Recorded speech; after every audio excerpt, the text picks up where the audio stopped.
বাংলাদেশের সন্দেহে এক মহিলাকে এলাকাবাসীরা আটক করে পুলিশের হাতে তুলে দিল। উক্ত ঘটনাটি সংঘটিত হয়েছে তেলিয়ামুড়া থানা এলাকার শান্তিনগর গ্রামে শনিবার বিকেলে। জানা যায়, এক মহিলা শান্তিনগর গ্রামে মেয়ে বিয়ের অনুদান বাবদ অর্থ সংগ্রহ করতে আসে।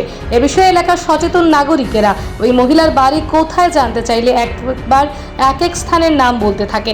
এতে সন্দেহ জাগে সচেতন নাগরিকদের। পরবর্তীতে মহিলাকে আটক করে ঘটনার খবর পাঠানো হয় তেলিয়ামুড়া থানায়। পুলিশ ঘটনাস্থলে পৌঁছে 48 বছর বয়সী ওই মহিলাকে আটক করে তেলিয়ামুড়া থানায় নিয়ে আসে। যদিও পুলিশ গোটা বিষয়ে তদন্ত শুরু করেছে।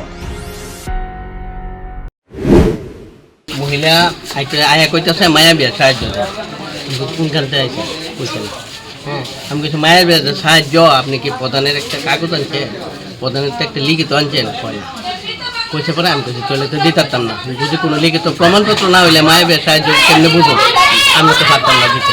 তারপরে এদিকে গেছে গিয়া ওই সাইডে গেছে করে ওই প্রশ্নের কাছে গেছে, তো প্রশ্ন এরা ভালো করে জিজ্ঞাসা উত্তর দিতে না, কোনো মায়া বিয়া দিব, কোনো মায়া বিয়া দিয়া লাইছে 4 লক্ষ টাকা ঋণ আছে, মানে কথাবার্তার মধ্যে অসংলগ্নতা পাইছেন আপনারা? আবল তাবল কথা বই একটারও মিল নাই। কোনো চন্দ্রপুর বাড়ি, কোনো নোয়াবাদী, এরকম ধরনের ঠিকানা একদম স্পষ্ট করতে পারতেছে না। ওই তার সন্দেহ হয়েছে আর কি। মানে কি সন্দেহ হয়েছে আপনারা?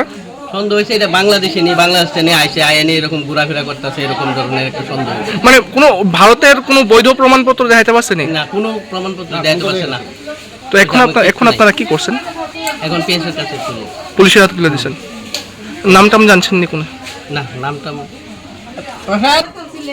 এরকমই তো বিভিন্ন ধরনের ঘোরাফেরা করছে, এরকম সন্দেহ হচ্ছে, বিভিন্ন বাড়ি ঘরে ঢুকতেছে, অনেক সময় চুরির হয়, উপদ্রব হয়, এরকম সন্দেহ আর কি।